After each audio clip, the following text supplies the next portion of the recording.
Buenas, bienvenidos a una nueva sesión en la que seguimos comentando las dos grandes obras que nos ocupan, que llevamos entre manos, que es la de Bruno Snell, Las fuentes del pensamiento europeo, y por otra parte, la historia del espíritu griego de Wilhelm Nestle. La última sesión diferenciamos entre Phainomai y Polleo, y además tratamos sobre el Paceimazos, es decir, nos situamos en la introducción que hace Bruno Snell a su propia obra y eh, lo que vamos a leer y comentar hoy sigue precisamente en la página 11 de esta introducción que hace Bruno Snell. ¿Cómo continúa? Dice, en todo caso, no es posible separar de manera radical la explicación racional y la iluminación religiosa, la razón y la fe. No se puede concebir el descubrimiento de lo espiritual como el origen y desarrollo de simples ideas filosóficas o científicas, sino que muchas de las aportaciones esenciales de los griegos al espíritu europeo se nos presentan bajo formas que nosotros, como vamos a ver, consideramos más propias del pensamiento religioso que del profano. Esto es, en fin, intrínseco, ¿no?, a la evolución del pensamiento y del espíritu. No es nada nuevo que ciertas nociones, ciertos conceptos que nosotros consideremos hoy en día profanos, otrora fueran religiosos o viceversa. Entonces, bueno, la propia evolución del pensamiento, de la concepción, de la cosmovisión de una cultura o de una serie de culturas con cierta trabazón o con cierta herencia o base compartida, pues lleva a esta especie de desplazamientos semánticos e incorporación al bloque, digamos, más de lo profano o más de lo religioso. También es una pugna que, como hemos comentado en otras ocasiones, pues se da en primer lugar aquí en Grecia, pero sigue dándose, ¿no? Que haya cierto reclamo por una parte o por otra de las explicaciones o de los temas que se tratan, bien en la fe o bien en la razón, ¿no? Entonces, pues bueno, es algo que en definitiva es extremadamente comprensible. Desde mi punto de vista, una buena forma de ilustrar este cambio o esta, digamos, falta de coherencia entre lo que hoy en día claramente es religioso y claramente es profano y por qué nos puede, digamos, sorprender que ciertas aportaciones de los griegos a lo que desde nuestra óptica calificaríamos de pensamiento religioso, de pensamiento eh, o incluso simplemente de fe, más que, digamos, incluso como paso previo, ¿no?, a una explicación, a una racionalización, a un pensamiento que devenga en religión. eh, yo creo que si seguimos con aquel ejemplo que dijimos que aportará Bruno Snell en el primer capítulo, cuando trate sobre la concepción homérica del hombre, pues bueno, comentamos que Atenea en un momento refrena, ¿no? Bueno, en un momento concreto es la asamblea entre bueno, la asamblea en el campamento de los aqueos y cuando Agamenón, pues, hace encolerizarse a Aquiles. En ese momento refrena con un jalón su cabellera rubia, pues la diosa por detrás, ¿no? Entonces, ¿qué es lo que, digamos, tenemos aquí? Pues hoy en día está claro que estos algo, digamos, de cariz psicológico, conductual, pero que en ese momento se explicó con, con una, digamos, base de pensamiento o con una base de razonamiento y de procesos lógicos, porque ya vimos que no está separado la lógica de la religión o la lógica del mito, no está separado la causalidad de las explicaciones mitológicas, esto ya lo comprobamos hace un par de sesiones, y bueno, en este momento, que es pues, aproximadamente, ¿no?, siglo octavo antes de Cristo, ¿no?, en Homero aparece como una interferencia del plano divino en el humano o incluso en el individual, ¿no? Porque si recordamos ese pasaje del inicio, pues se le aparece solo a Aquiles, ¿no? Entonces, pues yo creo que todavía tiene más sentido que se vea como algo que hoy en día pues consideramos psicológico o incluso conductual. Bueno, sí, me siento siento que me han realizado una afrenta, pero aún así todo, pues soy capaz de controlarme, el control de los impulsos, cómo refrenar, digamos, la ira, etcétera, ¿no? Todo esto, pues, hoy en día cae, digamos, en el saco de la psicología o del estudio del comportamiento en general. Yo creo que no es, no está fuera de lugar el considerar que, por ejemplo, un paso intermedio entre eh, estas interferencias divinas directas y un pensamiento racional basado en un léxico y un entendimiento de la cuestión profano, creo que a medio camino, pues es el espacio que ocupa el mito. Por ejemplo, en el mito del carro alado, en el Fedro, ¿qué es lo que aparece? Es la conducción del alma por vía, digamos, por asimiento de las riendas de la auriga de esos dos caballos que en definitiva, digamos, grosso modo, pues cada uno de ellos respectivamente tiraría bien hacia el vicio, bien hacia la virtud, ¿no? Esto luego pues tiene otro mito, que es el de Heracles y la bifurcación de la senda, ¿no? Entre nuevamente pues una vida virtuosa o una vida, digamos, emponzoñada por el vicio, ¿no? Entonces, podríamos preguntarnos, ¿no? Si efectivamente este medio camino entre lo puramente divino y por lo tanto pues inexplicable o que nos queda fuera o que está fuera de la posibilidad de conocimiento concreto, total de la cuestión, digo, ese medio camino y entre este punto y la ciencia rigurosa y que trata siempre, digamos, un poco infructuosamente de ser ajena al lenguaje metafórico. Es decir, no se puede del todo escapar. Si ustedes leen artículos científicos, si ustedes leen ciencia en general, eh, la metáfora opera en todos los niveles, ¿no? Continuamente. No solo hay calcos de expresiones y de categorías, sino que también pues, se emplea continuamente un lenguaje metafórico del que al final no se puede huir del todo, ¿no? Entonces, pues el mito parece que ahí encuentra pues una baza con la que da una explicación del mundo, ¿no? Entonces, en definitiva, pues esta forma que ya vimos que no es irracional, pues tampoco es pueril, tampoco es ingenua, no es la propia, digamos, de un pueblo que apenas entiende lo que ocurre, ¿no? Es de un pueblo que entiende lo que ocurre, simplemente que todavía le parece válido una explicación que no esté totalmente, digamos, pues basada en un lenguaje técnico, científico, eh, sí, específico, ¿no? O creado ad hoc, ¿no? Para la ciencia o para la explicación, sino que no tiene problemas, no tiene problemas en recurrir a una especie de... En definitiva, el mito siempre es una analogía, ¿no? Como lo es, por ejemplo, la caverna, como lo es el carlado, ¿no? Todo esto son, pues, ciertamente, pues, analogías o alegorías en las que de una forma, digamos, más asequible nos explican algo más complicado. Pues es lo mismo. La ciencia en ocasiones hace lo mismo. Entonces, bueno, en fin, se trata pues de un asunto humano en este caso y es una explicación breve, es decir, a qué se parece lo que es, a qué se parece lo que trato de explicar, sin llegar a tocar realmente pues toda la profundidad del ser, ¿no? Que parece suprarracional, entonces eso también pues conlleva a cierta dificultad, ¿no? Porque digamos, conocer el ser o llegar a lo hondo, a lo profundo de una cuestión, pues en ocasiones se nos vuelve en contra, se nos vuelve en contra y se convierte en algo suprarracional, inasible. Y esto, pues claramente tiene mejor facilidad para suplirlo el mito que las explicaciones, digamos, puramente, muy entre comillas, racionales que se puedan ofrecer, digamos, deslindadas ya de toda la carga mitológica o religiosa. En el Fedro, por ejemplo, en el 246a, dice cómo es el alma, es decir, llegar al fondo de la cuestión, cómo es el alma, requeriría toda una larga y divina explicación. Pero decir a qué se parece es ya asunto humano y, por supuesto, más breve.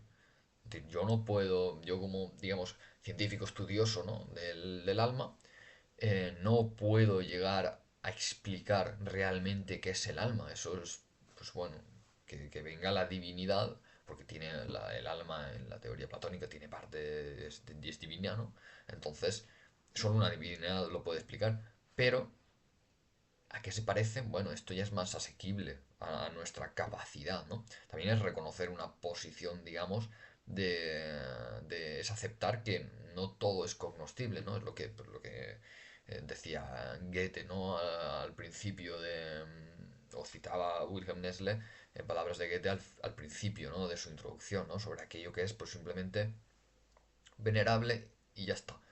Lo que pasa es que aquí se da un paso más y dice, bueno, aquello que es venerable sin más, o serenamente venerable, decía, venerable, bueno, pues yo te digo a qué se parece, simplemente para que podamos, digamos, tener conversaciones respecto a ella, o sea, respecto a la cuestión, ¿no? Al alma en este caso, ¿no? Dice, peridetes ideas autes, se refiere a la psique que aparece arriba, jodelecteon, hoium men esti pante pantos ceias, einai kai macras diegeseos, ¿no? Es decir, la diegética de la cuestión, ¿no? La explicación de la cuestión, es, digamos, ceías kai macras, es decir, algo divino, algo propio de lo divino y algo grande, ¿no?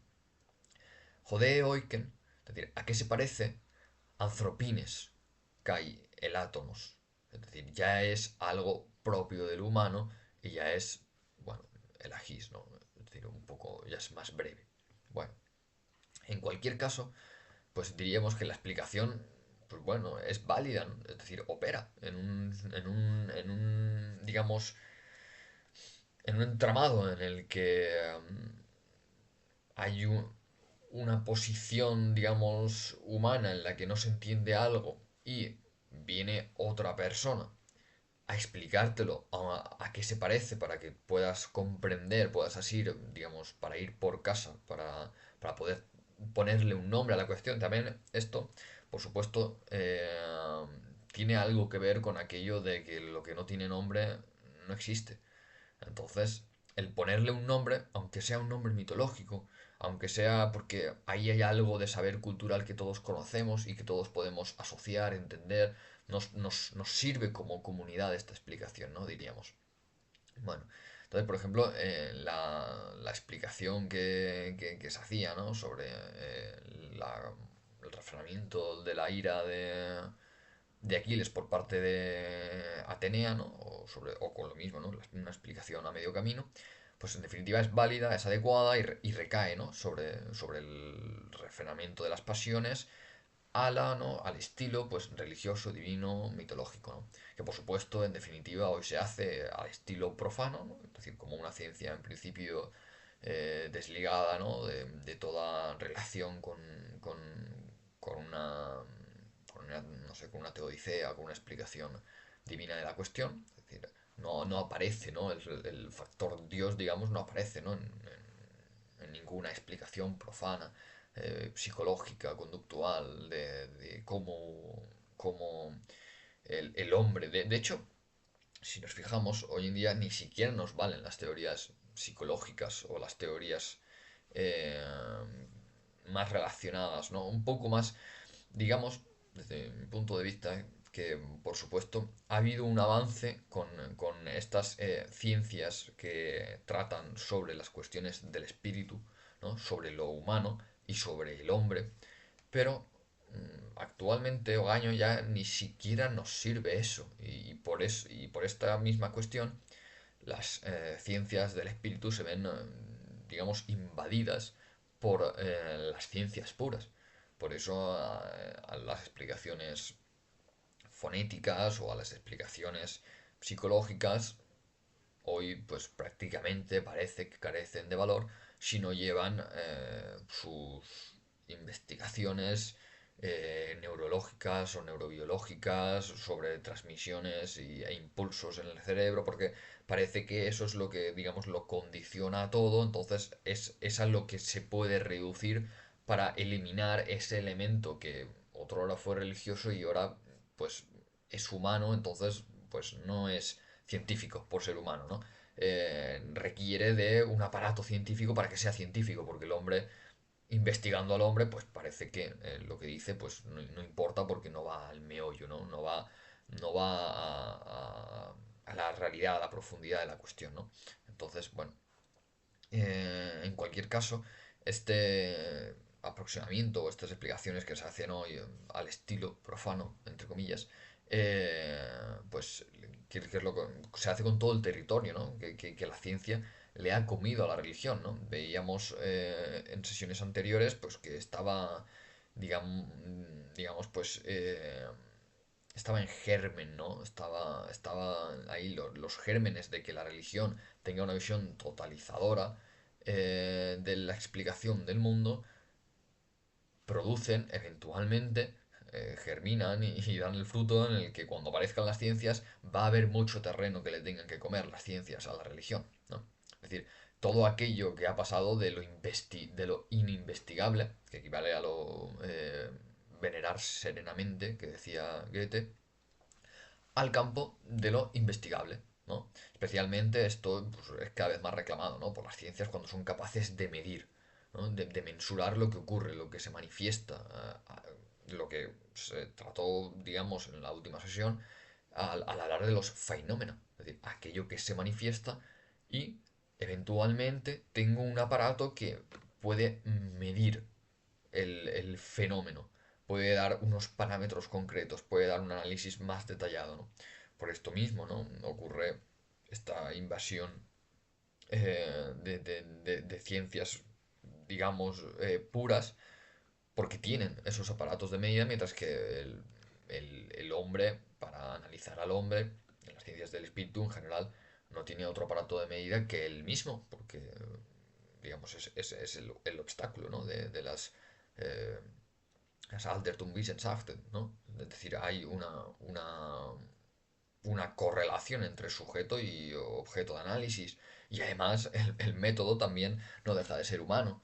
Entonces no es, digamos, científico, no es suficientemente no, objetivo, no puede medir, no puede mensurar, no puede dar unos parámetros totalmente ajenos a lo que interpreta, ¿no? Por así decirlo. No se trata de, siempre se trata, ¿no? de de una hermenéutica del hombre y del producto del hombre. Bueno, igualmente, como decía, todos estos terrenos se ven reclamados por las ciencias, ¿no? Cuando cada vez son más capaces de medir, cuando, por ejemplo, el fonema ya no es algo casi etéreo, difícil de definir, sino que ya equivale a unas ondas de sonido perfectamente medibles y se ve como en la pronunciación de una palabra, pues tienes todas estas ondas que abundan, ¿no? En el final del siglo XX y ahora también respecto a las teorías, ¿no? Fonología, fonética y todas estas cuestiones, ¿no? Es lo mismo. En definitiva, aunque no se tenga, digamos, una explicación, la cuestión importante, o sea, aunque no se explique y quede totalmente dilucidada la cuestión y ya no tenga más dudas, ya no se generen más dudas al respecto, la cuestión es que ya ha pasado al terreno de lo investigable. Es decir, ya no es parte de lo inasible, ya no es parte de lo divino, sino que se puede convertir en variable analizable que eventualmente, cuando se disponga bien de los métodos de mesura adecuados o bien una vez se tengan los datos de los científicos que sean capaces de analizarlos y de conjuntarlos, eventualmente pues esto es lo que producirá una hipótesis explicativa, una teoría. Es decir, estos primeros pasos son los que Nestle define como que están in nuque, ¿no? En ese barrido totalizador que hizo la religión y que hizo la fe sobre la realidad y que en aquellos primeros pasos, pues la filosofía y la ciencia griega, por primera vez, reclamaba para sí, ¿no? Y ya, pues bueno, y desde entonces hasta el día de hoy.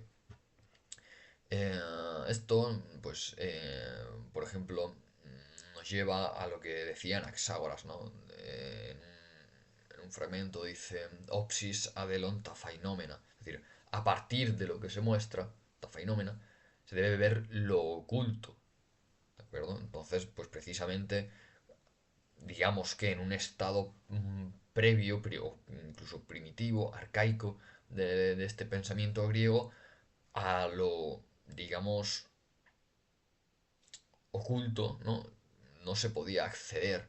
Ni siquiera, o sea, los fenómena eran cuestiones, pues, lo que hoy entendíamos, ¿no? Lo que hoy más o menos entenderíamos como algo fenomenal, algo fuera de lo, de lo que la mente puede asir. Entonces, bueno, alguna explicación tendrá, pero en cualquier caso será divina, ¿no? En cambio, avanzando el tiempo, es prácticamente un estudio, digamos, de, de las de la sintomatología, por así decirlo, ¿no? Es decir, los fenómenos son los síntomas que se muestran en el universo para que el hombre ya se pueda poner a estudiarlos, no tenga esas primeras pistas para estudiar lo que está oculto. Pero lo que está, digamos, oculto, pues serán unas leyes, serán, bueno, las leyes físicas o las leyes, ¿no?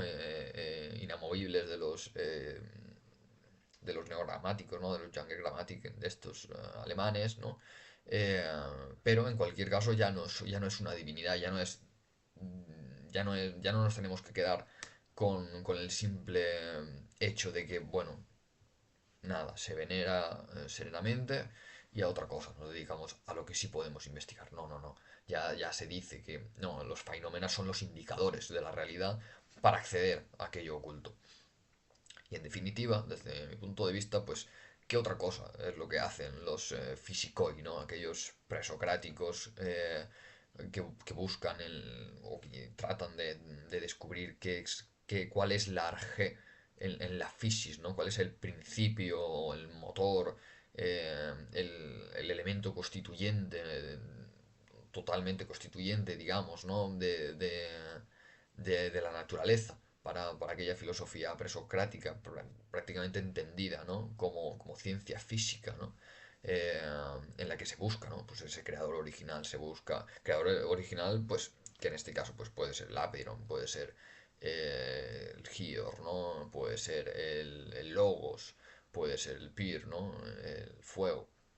Entonces, pues lo que hacían era, en definitiva, siempre si nos atendemos, ¿no? A cuestiones religiosas, sobre todo si nos vamos a Oriente, ¿qué es lo que lo habita todo? Pues el Tao, ¿no? Una especie de cuestión divina, bueno, tampoco tan... Desde mi parco entender de estas cuestiones, tampoco parece tan alejado, ¿no? De ese logos espermáticos, ¿no? O de este logos que lo habita todo, ¿no? Pero en cualquier caso hay algo de divino en ello que, en cambio, el físicos, ¿no? El físico, el estudioso de la naturaleza, bueno, atribuye a un elemento, ya no a una, digamos, divinidad. Otra cosa es que al estar todo, digamos, transido o sí, cubierto, aunque sea en esencia por ese elemento, pues ese elemento tenga cierta preeminencia. Ya, pero quizá ya no es parangonable con el de una divinidad, ¿no? Ya es un poco más, digamos, mundano, porque ya se puede tocar, ya se puede ver, ya se puede intuir, ¿no? En cambio, en la divinidad, pues es una cuestión un poco más compleja o más oscura o más, digamos, velada por esa misma divinidad que no quiere que se desvele la cuestión, ¿no? Bueno,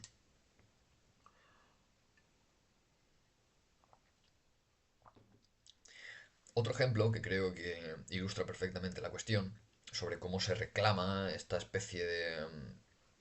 Bueno, en definitiva, cómo no había una sección total que partía, que extendía la explicación racional de pues, cierta iluminación religiosa, la razón, la fe, en un primer momento, y cómo hay digamos, ese paso, cómo se ve ese paso, ¿no? Yo creo que se ilustra perfectamente con los Physicoid, pero creo que otro caso que quizá todavía es más evidente, ¿no? Porque parece que pues los Fishikoi eran algo así como filósofos, pero también centrados en cuestiones metafísica, ¿no? En las cuestiones naturales, entonces parecía que no iban, digamos, a la metafísica, ¿no? A lo que está más allá de la física, ¿no? Parece que sí que hubo, luego llegó Sócrates, luego llega Platón, luego llega Aristóteles, entonces parece que sí que hay cierta ruptura, pero en el caso que les propongo como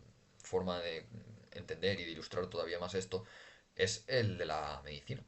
Es decir, qué otra cosa hacen los hipocráticos que reclamar para una medicina in statu nascendi lo concerniente a la salud y enfermedad de los cuerpos? En otro momento esto era, digamos, un don, podía ser un castigo divino, pero ya no es una cuestión, ya no es una cuestión de dioses.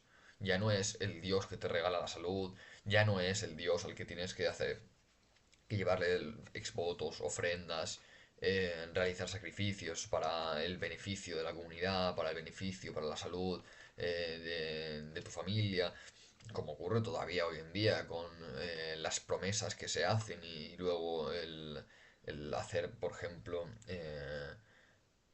peregrinaciones para, digamos, pagar, ¿no? Como se le paga al médico, lo que hace una persona que promete realizar una peregrinación, por ejemplo, eh, si cierta virgen a la que se encomienda, si cierto santo al que se encomienda realiza una curación ciertamente milagrosa, pues la moneda con la que le pagas es realizando esa peregrinación.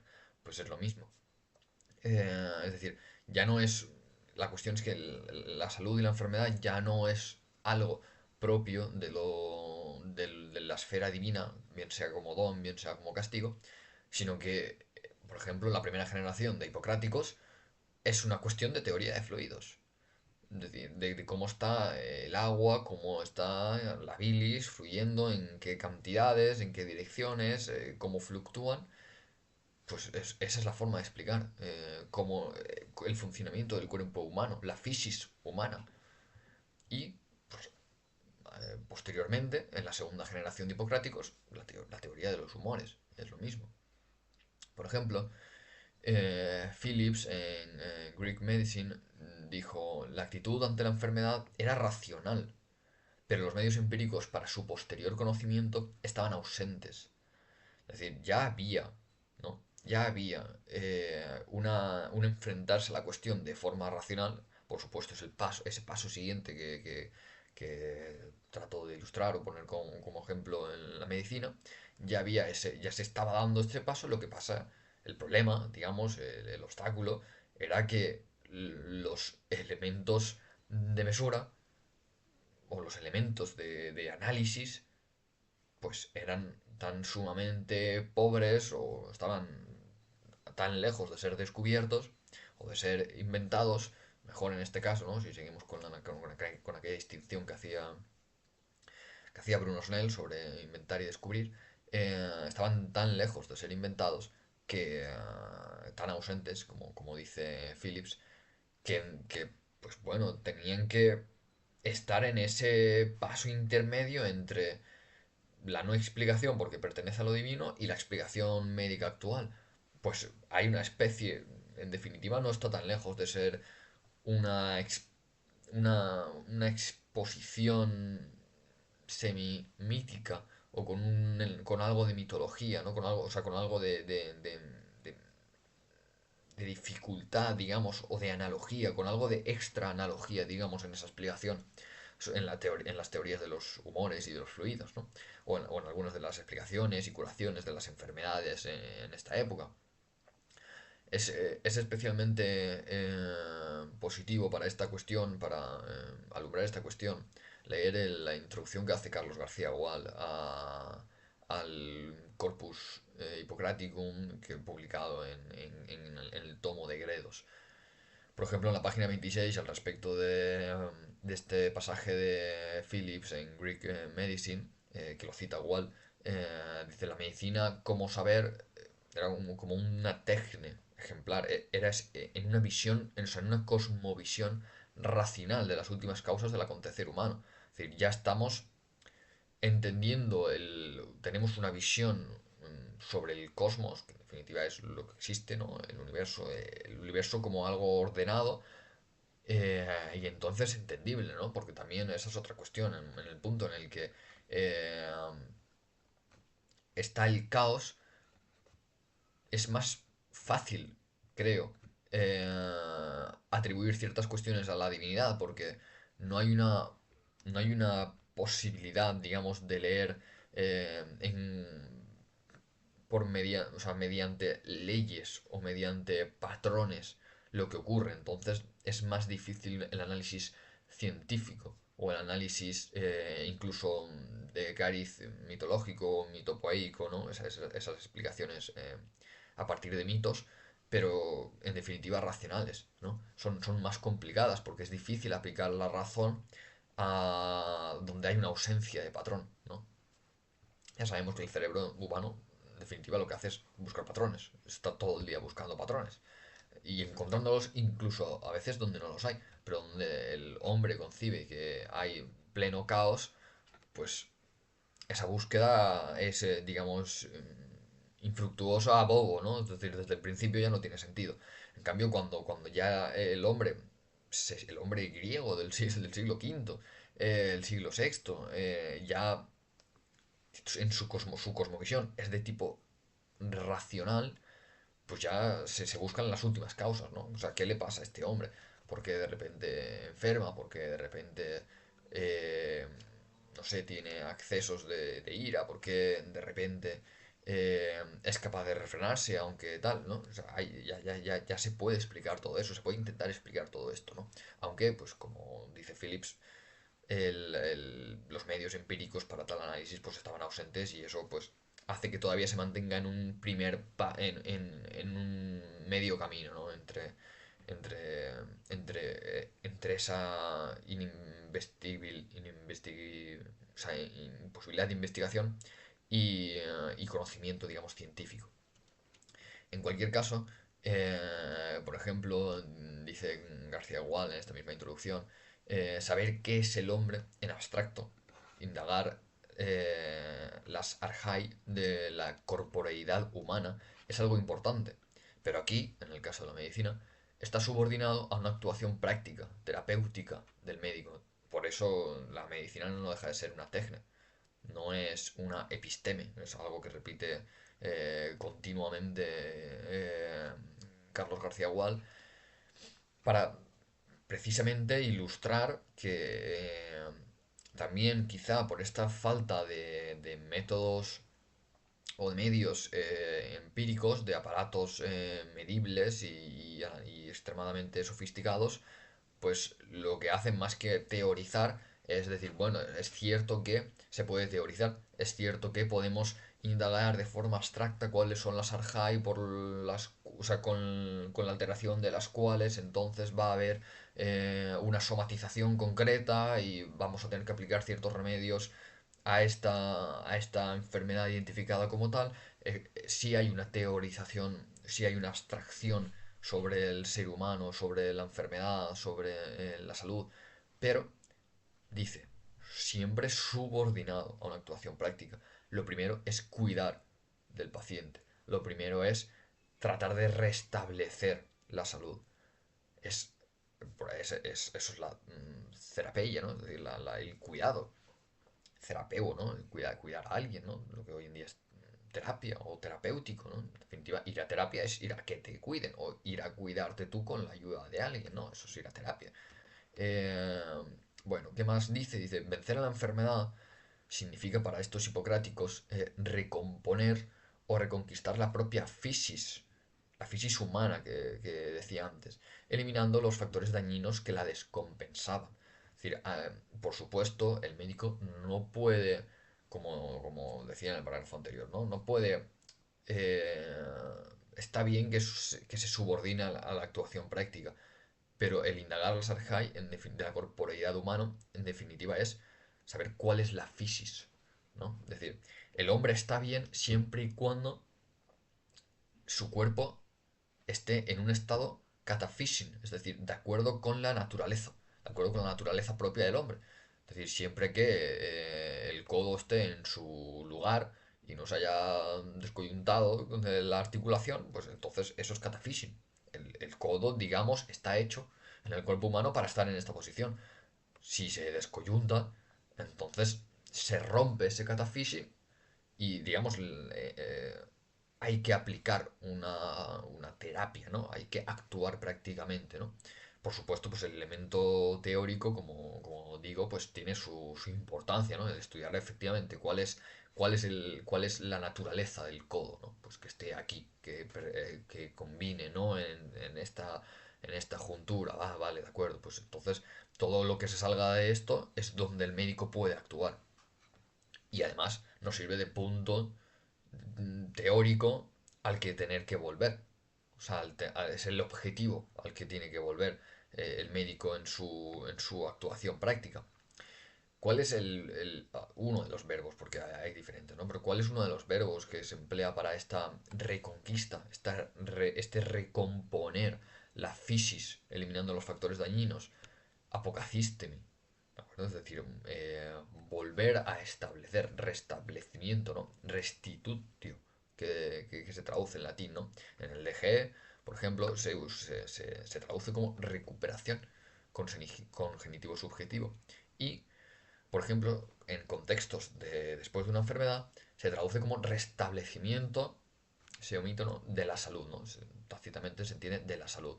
Por ejemplo, esto en Apolonio, ¿no? En las obras de Apolonio, en, eh, en Galeno, de Articulis, aparece en un montón de pasajes apocacístemi, ¿no? Esta recuperación de la salud, esta reconquista, este recomponer, ¿no? Por supuesto, apocacístemi, pues ya se sabe que es un verbo pues extremadamente bueno, polifacético o polisemántico, si se quiere decir, ¿no? Tiene una gama de aplicaciones a distintos campos del saber que es extremadamente amplia.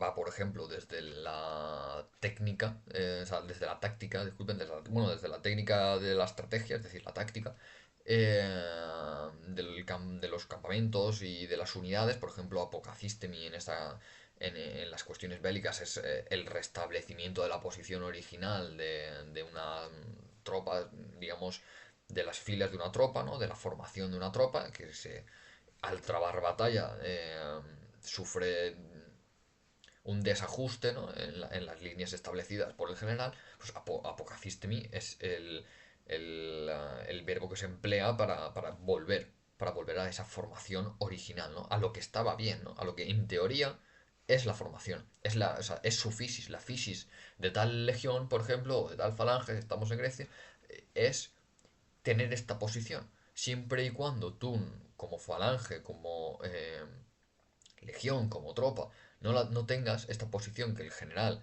ha ideado eh, para este conjunto de soldados, pues en definitiva es como si estuviese enferma la formación, porque adolece de su estructura propia, de lo que le es propio, de su fisis. Y además de cierta ajeno, es decir, cómo estaba al principio. Otro campo, por ejemplo, pues es el de la música, es el de la astronomía, por ejemplo, el verbo apocacistemi es el que se emplea para, digamos, el punto en el que se reinicia, ¿no? Todo un ciclo estelar o astronómico, pues es esa vuelta que se da hasta el mismo punto, ¿no? Eso, en astronomía se emplea este mismo verbo. Bueno, por supuesto, esto luego está en la apocatástasis, ¿no? Apocatástasis es el sustantivo de apocacistemi y aparece en 321, ¿no? En acta, en los hechos de los apóstoles, apocatástasis panteon, ¿no? Es decir, la apocatástasis, la restitutio, la recomposición de todas las cosas, ¿no? En el que todo vuelva, digamos, a su estado original. Eh, bueno, en cualquier caso, también conviene añadir que, así como hemos dicho que estos physikoi reclaman una pequeña porción de lo que se había adueñado la religión, de lo que se había adueñado la fe, las creencias, ¿no? Esto, desde mi punto de vista, pues también conviene leer Ideas y creencias, ¿no? De Ortega y Gasset, porque ahí se ve bien, ¿no? cuál es esa diferencia que yo creo que es aplicable. O sea, se puede leer o se puede utilizar como prisma para entender algunas de estas cuestiones o algunas de las cuestiones que trazan, o sea, que basan la diferencia entre el pensamiento racional o aquello que se cree que simplemente digamos, se omite la reflexión de aquello porque pertenece ya prácticamente a ti, ¿no? Como ocurre, pues, en muchos casos con la religión, con la fe, con estas explicaciones sobrenaturales, etcétera, ¿no? Bueno, eh, decía que los dos ejemplos que hemos puesto, los de los físicos y los de la medicina, los hipocráticos en concreto, ¿no? La primera, segunda generación de hipocráticos y un poco más adelante. eh, en definitiva, lo que ocurre es un diálogo entre ciencias en sentido muy amplio, ¿no? Entre ciencias nacientes. Esto lo que hace es retroalimentar no solo en cuestiones de léxico, sino también en cuestiones digamos, dar a la otra ciencia la noción o la capacidad de poder reclamar más al territorio de la religión, ¿no? Es decir, si yo como físico simplemente me he dedicado a la naturaleza, hasta cierto punto, luego viene la medicina y reclama su territorio. Entonces, digamos, vamos sumando, ¿no? Es acumulativo todo aquello que se va metiendo en el saco de lo investigable. Por ejemplo, en este diálogo entre ciencias es especialmente nutritivo entre sí el que se da entre la medicina y la filosofía. Por ejemplo, leo en lo que dice Carlos García Gual, dice, las relaciones entre la medicina y la filosofía en la Grecia son complejas y hubo desde muy pronto influencias recíprocas, aunque la medicina es una de las primeras ciencias en conquistar una plena autonomía metódica. Son numerosos los escritos médicos que exponen en un comienzo ideas generales sobre el hombre y el cosmos. Bueno, es decir, son esas arjai y ese cosmos de lo que y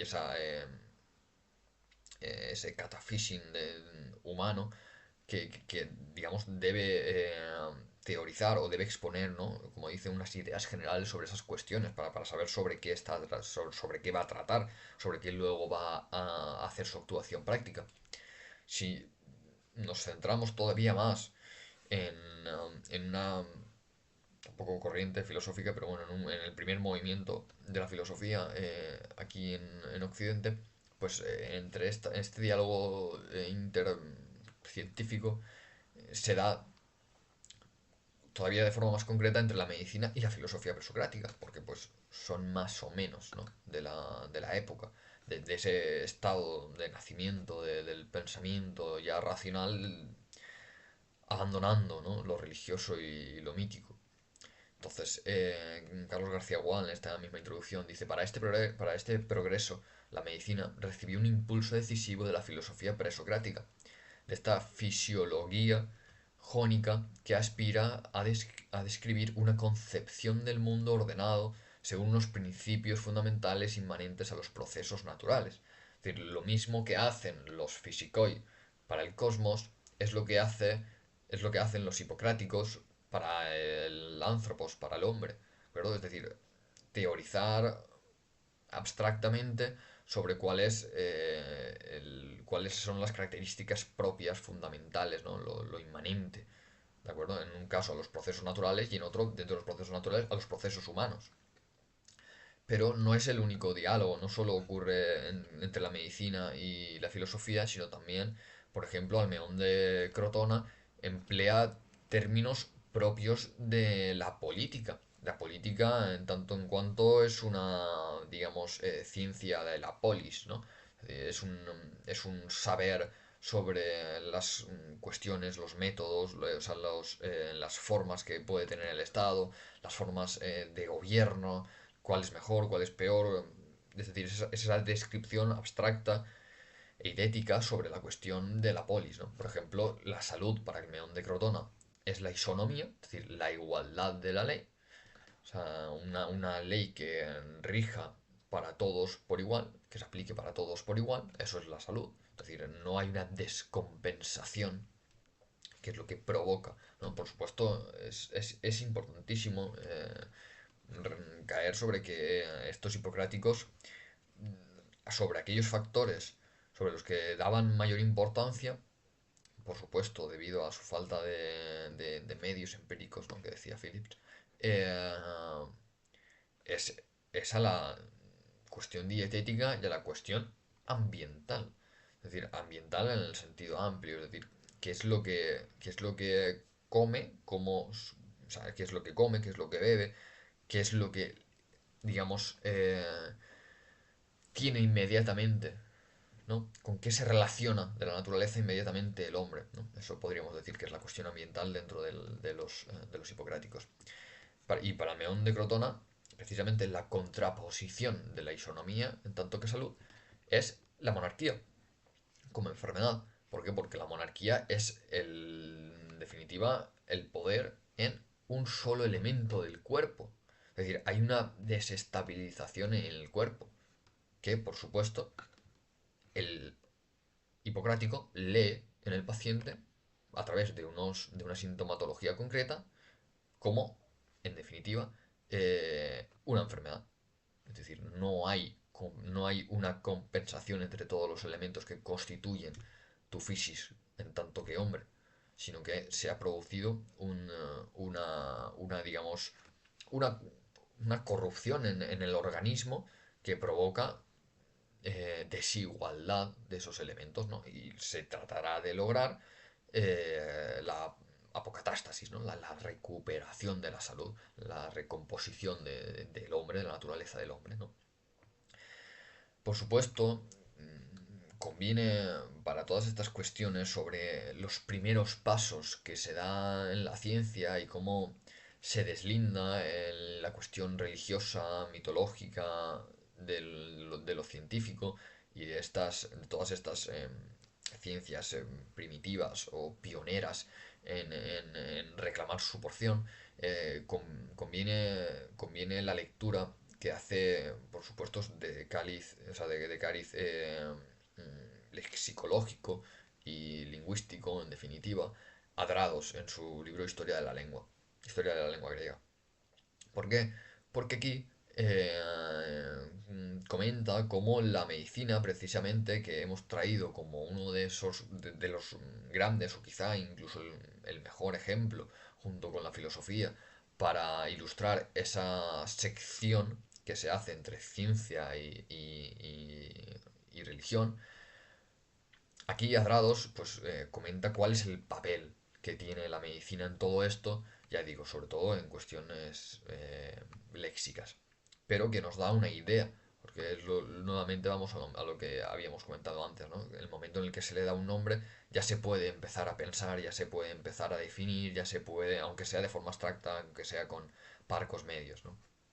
Bueno, Adrados en este libro de 1999 dice, también fue la medicina la primera ciencia que creó un instrumento literario propio, el tratado científico. Sus precedentes están en la composición de la poesía didáctica. Estamos hablando, por ejemplo, de un Hesíodo. Los primeros tratados hipocráticos tienen un prólogo, un núcleo y un epílogo más o menos diferenciados. Los hipocráticos, comenzando por los primeros, crearon un léxico médico especializado. Esto es lo que se suele llamar la Fachsprache, ¿no? Es decir, un lenguaje técnico.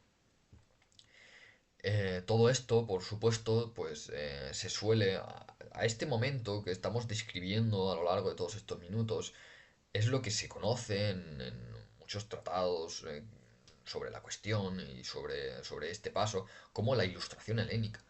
Es decir, pues como una Aufklang propia, ¿no? Como la primera Aufklang, de hecho, la primera ilustración en un pueblo occidental.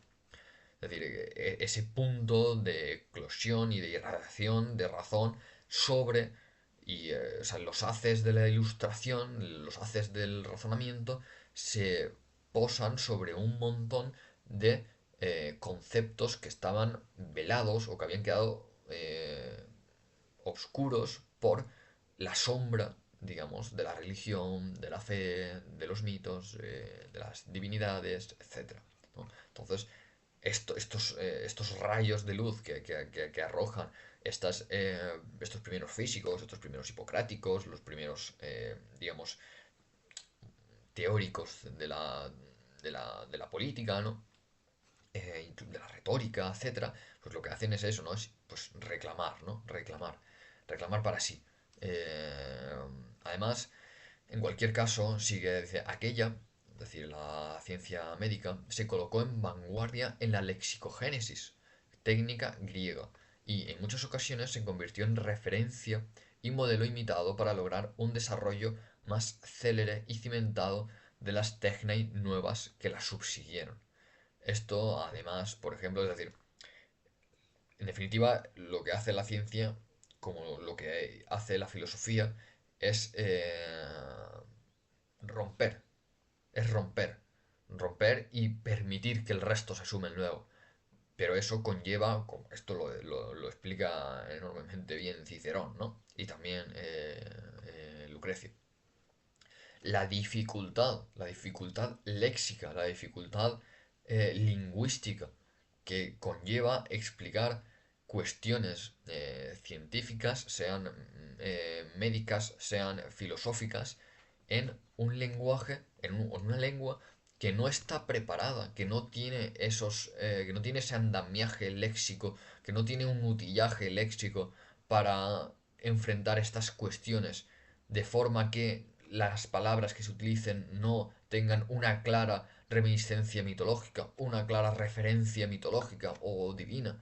Entonces, el tratadista hipocrático, el tratadista físico, ¿no? Le ocurre pues lo que le ocurría a Cicerón, al tratar de traer a Roma esas ideas filosóficas griegas, que se topa con la barrera lingüística. Es decir, no hay palabras en mi lengua para que yo diga esto. Entonces me las tengo que inventar.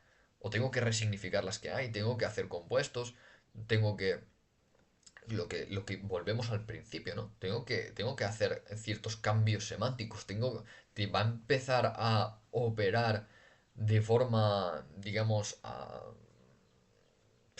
toda máquina, ¿no? Va a operar el tren de la metáfora, el tren de la analogía, el tren de la lexicogénesis.